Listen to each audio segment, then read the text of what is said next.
Welcome back, YouTube, to another episode of 10 with Travis, where we take just 10 minutes a day to dive deep into the Word so you can be more equipped today than you were yesterday. On today's episode, we're going to be talking about chapter 7 of 1 Corinthians. Yesterday, we discussed chapter 6. We saw in there some things about suing the brethren, how those disputes should be settled inside the church. But to summarize all of that, which goes along with a common theme throughout the Bible, is God just wants unity inside of His church. So among us believers, among the brethren, He really wants unity, and we have to strive for unity as well. If we're not able to keep unity, there is something that we are doing wrong. It could be that we are doing wrong or that the other person is doing wrong, but it's something that one of the two sides is doing wrong because God created us to have unity. And if we are breaking that, we need to go back to the Bible. We need to sit down and have a conversation, and we need to bring that unity back together.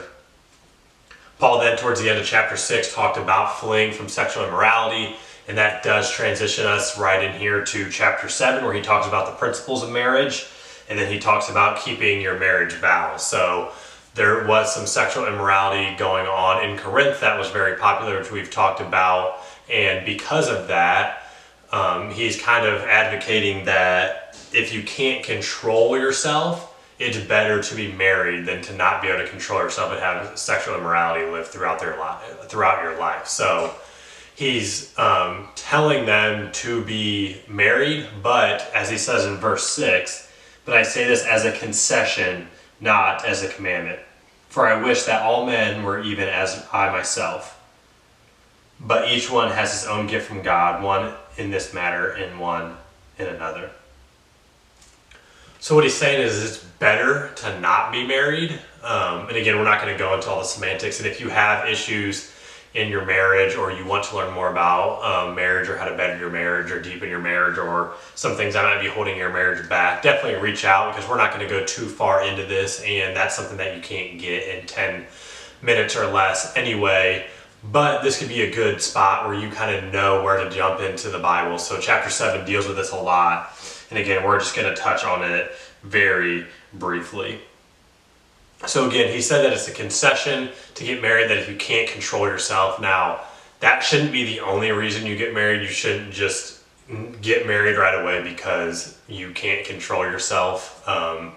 Again, it's a concession there, and he's talking to the people in Corinth as well on that. But he does go on to talk about then in the end of that, again, it just says, but if they cannot exercise self-control, let them marry, for it is better to marry than to burn with passion. And that's verse 9. And again, I just wanted to make sure that I read that because it's what Paul says, right? It's what the Bible says. I'm not making that up, because again, that just seems a little, it doesn't make sense necessarily in my brain. And sometimes we see how movies portray marriage and love and things like that. So again, we won't spend too much time on there, but then in going into verses 10 through 16, he talks about not to get divorced, and he talks about divorce and some things, just inside the marriage vows that you should keep.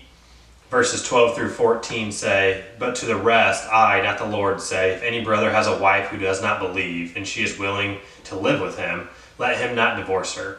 And a woman who has a husband who does not believe, if he is willing to live with her, let her not divorce him.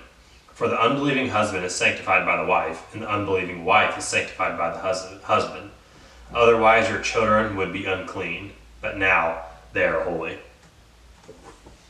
So it's just a little bit of encouragement there too, that if you are out there with an unbelieving spouse, to continue to love them, to continue to just do what you need to do to show Jesus each day in your life. We talked about it, I believe, back in maybe Ephesians, about how just the, not even the words that the spouse says in that specific context, was talking about the wife. It's not even the words that the wife would say, but the actions that can make the husband become a believer because of just the fruit that the husband sees. So again, that is a reality that can happen in your life. So continue to hold strong on that. And again, if you have any questions or comments or need somebody to discuss with, go ahead and please reach out, either myself or my wife, who edits all of the videos. can talk to you if need be. So going on to the end of chapter 7, 17 through 24, it calls us to live as we are called. So what that just kind of means, and we'll read some verses, is wherever you're at, wherever you start becoming a Christian, right where you're at right now, you want to live in your calling. So if God calls you to something, you don't have to have a change of job or a change of city or a change of whatever. He can accomplish that mission, and many times he wants to, right where you are at. So we don't need to change, or we shouldn't try to change our circumstances once we feel like we're called by God to do something, or again, right when we're saved and we're ready and we're on fire and we want to make an impact for God. We don't have to say, hey, when I have this job, or when I live in this state, or when I have this amount of power or seniority, then I can make a difference. No, you can make a difference right where you are at right now. And then he goes on towards the end of chapter 7 and 25 through 40. He talks about wanting to put our time and our attention onto God. And this is when he talks about the unmarried and the widows. And he says that it's better for you to be unmarried than it is to be married, because you have more time. You can get a deeper relationship with God. You can do his work. The wife, in this example, it says, doesn't have to worry about the cares of her husband, but can worry about the cares of God.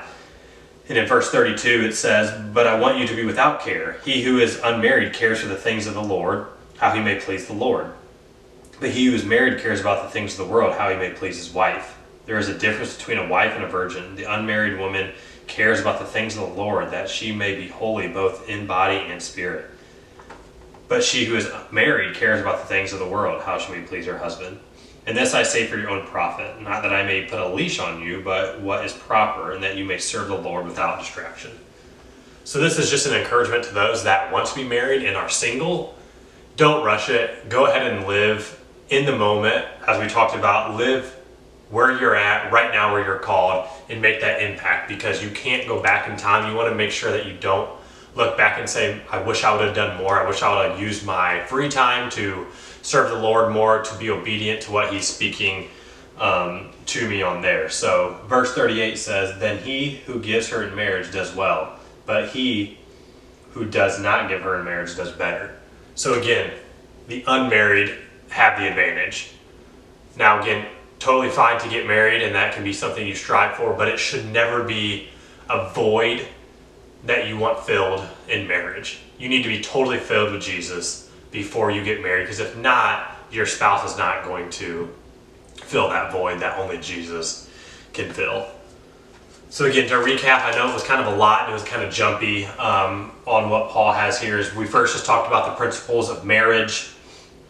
We then went into talking about keeping your marriage vows, and if you're with an unbelieving spouse, to continue to hold on to that.